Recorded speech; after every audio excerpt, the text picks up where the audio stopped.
जिस गांव में, जिस प्रदेश में हम रहते हैं, वहाँ आसपास नदी, पहाड़, मैदान और बहुत सारे दर्शनीय स्थल भी हैं, जहाँ हम अक्सर घूमने जाते हैं। उससे जुड़ी कोई प्राचीन कथा क्या आपने सुनी है?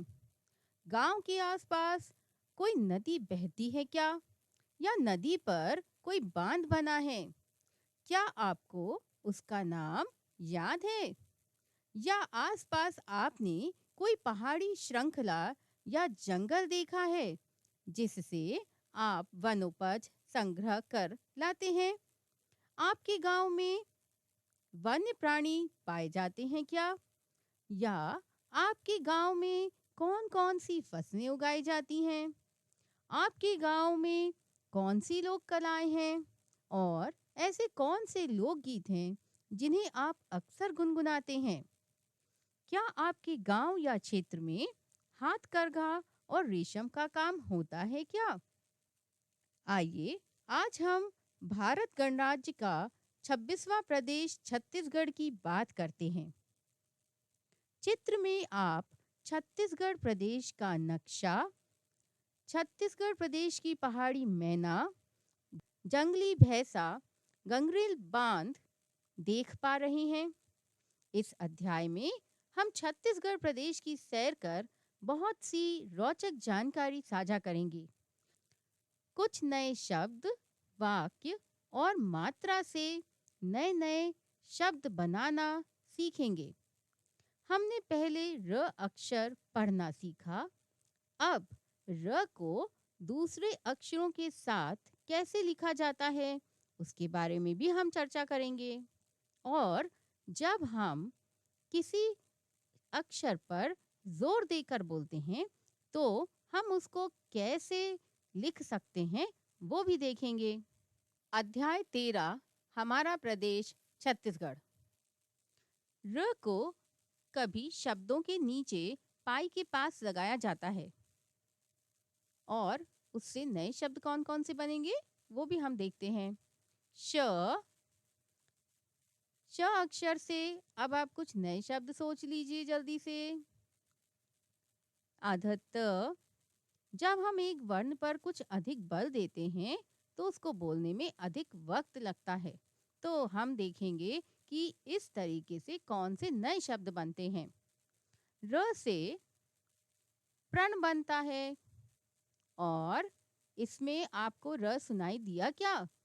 प्रचार। तो प के साथ साथ में र का उच्चारण भी आ रहा है। केंद्र, इसमें भी र आया। बिक्री, नम्र। अब देखिए, जब हम र को सुन पा रहे हैं तो उसका स्थान कहाँ पर है?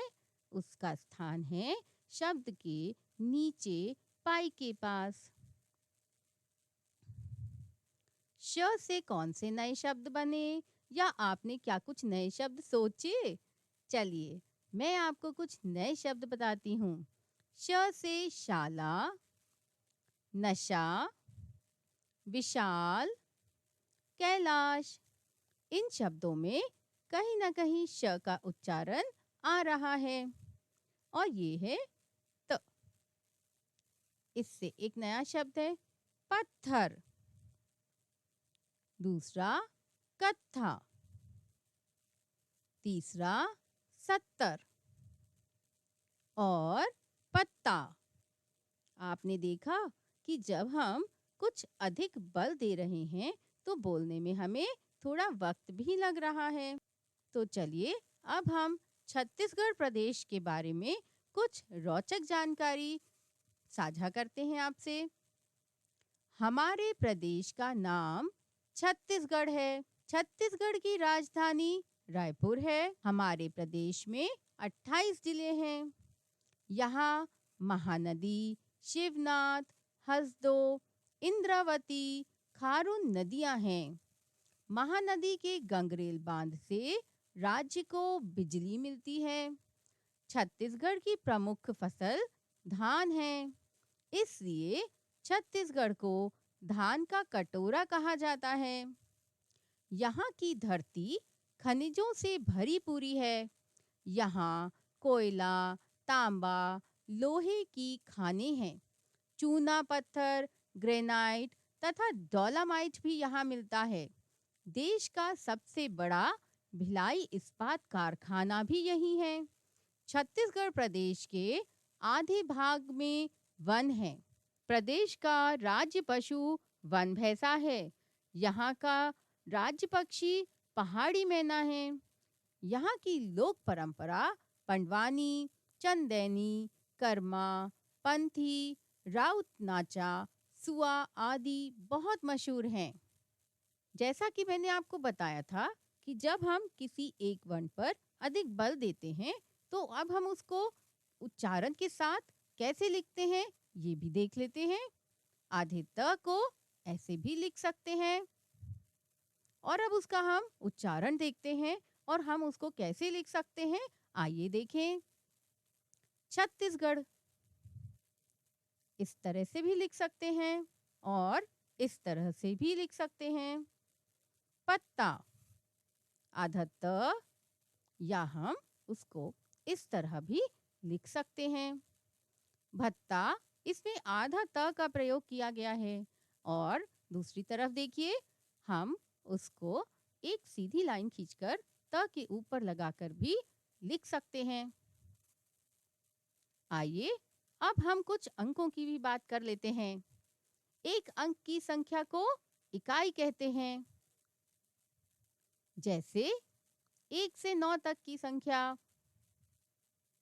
2 अंकों की संख्या को दहाई कहते हैं। जैसे 10 से 99 तक की संख्या। 3 अंकों की संख्या को सैकड़ा कहते हैं।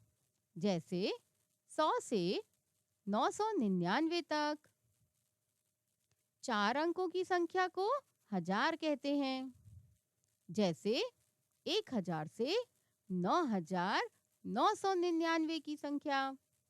इसको हम इस तरह से भी लिख सकते हैं। उदाहरण, इकाई को हम ई से भी दर्शा सकते हैं और दहाई को सिर्फ द लिखकर। सैकड़ा को इस तरह लिख सकते हैं और हजार को सिर्फ ह लिखकर भी बताया जा सकता है। आइए अब हम 35 का स्थानीय मान समझने की कोशिश करते हैं। 35 में 5 इकाई की जगह पर है और 3 दहाई की जगह पर। इसको हम इस तरह भी समझ सकते हैं। आप 2 बक्से बना लीजिए और एक में इकाई और एक में दहाई लिख दीजिए। अब इकाई की जगह पर 5 को लिख दें और दहाई की जगह पर 3 को। तो 35 में 5 का स्थानीय मान इकाई है और 3 का स्थानीय मान दहाई है। आइए अब हम 585 का स्थानीय मान समझने की कोशिश करते हैं। इन खंडों में आप इकाई, दहाई और सैकड़ा को लिख लीजिए और अब इकाई के स्थान पर 5 अंक को लिख दीजिए। दहाई के स्थान पर 8 की संख्या को लिख दें और सैकड़ा के स्थान पर 5 अंक लिख दें। अब हम 5755 का स्थानीय मान देखते हैं। एक खंड में इकाई, दूसरे में दहाई, तीसरे में सैकड़ा और चौथे में हजार लिख दीजिए। अब इकाई के नीचे 5 की संख्या को लिख दें। दहाई के नीचे कौन सी संख्या आएगी? 5 और सैकड़ा के नीचे 7। 5 का स्थानीय मान है हजार तो इसको हजार के नीचे लिख दीजिए।